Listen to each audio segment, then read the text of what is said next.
रात का समय था और उत्तर प्रदेश के एक छोटे से शहर के किनारे एक पुराना मकान खड़ा था।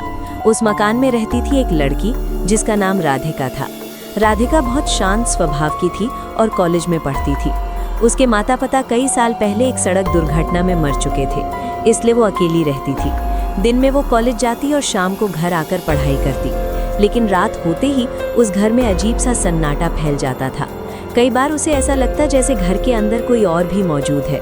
शुरू में उसने सोचा कि शायद ये उसका वहम है, लेकिन धीरे धीरे उसे महसूस होने लगा कि कोई अदृश्य नज़र उसे हर समय देख रही है। एक शाम जब वो कॉलेज से घर लौट रही थी, तब मौसम अचानक खराब हो गया। तेज हवा चलने लगी और काले बादल आसमान में छा गए। सड़क लगभग खाली थी और हल्की बारिश शुरू हो चुकी थी। राधिका जल्दी जल्दी घर की तरफ चल रही थी कि तभी उसे सड़क के किनारे एक लड़का दिखाई दिया। वो लड़का अजीब तरीके से खड़ा था और सीधे उसकी तरफ देख रहा था। उसके चेहरे पर हल्की मुस्कान थी, लेकिन उसकी आंखों में एक अजीब गहराई थी। राधिका थोड़ा घबरा गई और तेजी से आगे बढ़ने लगी। तभी पीछे से आवाज आई, सुनो। राधिका रुक गई और पीछे मुड़ी। वो लड़का धीरे धीरे उसके पास आया और बोला, मेरा नाम आरव है, मैं यहाँ नया हूँ और रास्ता भूल गया हूँ, क्या तुम मुझे थोड़ा रास्ता बता सकती हो? राधिका ने थोड़ी झिझक के बाद कहा, मेरा घर सामने ही है, वहाँ तक चलो, फिर मैं तुम्हें रास्ता बता दूंगी। दोनों साथ साथ चलने लगे। रास्ते भर आरव मज़ेदार बातें करता रहा और राधिका को हंसाता रहा। कुछ ही देर में वे घर पहुँच गए। राधिका ने दरवाज़ा खोला और अंदर जाने लगी तो आरव बोला, अगर तुम्हें बुरा ना लगे तो क्या मैं थोड़ी देर अंदर बैठ सकता हूँ? बारिश बहुत तेज़ हो गई है। राधिका ने हाँ कर दी। घर के अंदर अजीब सी ठंडक थी, जैसे कमरे में अचानक तापमान गिर गया हो। राधिका ने चाय बनाई और दोनों बैठकर बातें करने लगे। आरव बहुत दिलचस्प कहानियां सुनाता था और उसे पुरानी रहस्यमयी जगहों के बारे में बहुत जानकारी थी।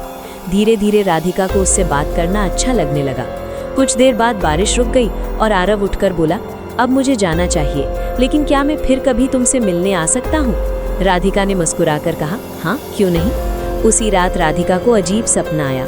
उसे लगा जैसे कोई उसके कमरे में खड़ा है और उसे देख रहा है। वो अचानक उठ बैठी, लेकिन कमरे में कोई नहीं था।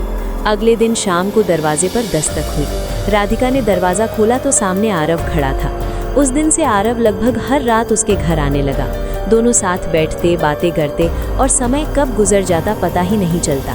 लेकिन एक अजीब बात थी, आरव हमेशा रात को ही आता था, दिन में कभी नहीं।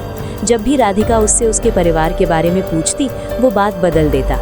कुछ दिनों बाद पड़ोस में रहने वाली सरला आंटी राधिका के घर आईं। उन्होंने पूछा, बेटा, तुम रात रात भर किससे बातें करती हो?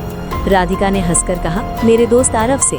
ये सुनकर सरला आंटी का चेहरा अचानक गंभीर हो गया। उन्होंने धीमी आवाज में कहा, इस घर में पहले भी एक लड़का रहता था, उसका नाम भी आरव था, लेकिन 5 साल पहले उसकी मौत हो गई थी। ये सुनकर राधिका का दिल जोर से धड़कने लगा। उसी रात जब आरव आया तो राधिका ने सीधे पूछा, क्या तुम सच में इंसान हो? आरव कुछ देर चुप रहा और फिर बोला, अगर मैं सच बता दूं तो क्या तुम मुझसे डर जाओगी? राधिका ने कहा, नहीं, बस सच बताओ। आरव की आंखें अचानक उदास हो गईं। उसने धीरे धीरे कहा, 5 साल पहले मैं इसी घर में रहता था। एक रात कुछ चोर घर में घुस आए, उन्होंने मुझे मार दिया और मेरी आत्मा इस घर से बंध गई। कमरे में सन्नाटा छा गया। राधिका की सांसें तेज हो गईं। आरव बोला, जब तुम यहाँ रहने आई तभी पहली बार किसी इंसान ने मुझे देखा। मैं बहुत अकेला था। राधिका को उस पर दया आने लगी। धीरे धीरे उसका डर खत्म हो गया और दोनों पहले की तरह मिलने लगे। आरव हमेशा उसकी मदद करता था। एक बार घर में चोरी होने वाली थी, लेकिन आरव ने पहले ही उसे जगा दिया। दूसरी बार गैस लीक हो रही थी तो उसने उसे बचा लिया। अब राधिका को उससे डर नहीं लगता था, बल्कि वो उसे अपना सबसे करीबी दोस्त मानने लगी थी। लेकिन एक रात आरव बहुत उदास था। राधिका ने पूछा, क्या हुआ? आरव बोला, मुझे लगता है अब मुझे इस दुनिया से जाना होगा।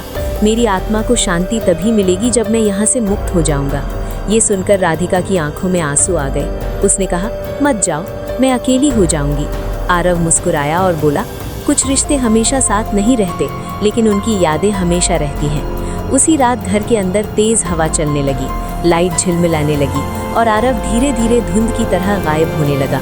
राधिका चिल्लाई, आरव, लेकिन उसकी आवाज़ धीरे धीरे दूर होती चली गई और आखिर बार आरव की आवाज़ सुनाई दी, खुश रहना, और फिर वो हमेशा के लिए गायब हो गया। अगले दिन घर फिर से शांत था, जैसे वहाँ कभी कोई था ही नहीं। लेकिन कभी कभी रात को खिड़की से ठंडी हवा आती और राधिका को लगता जैसे कोई अब भी उसकी देखभाल कर रहा है।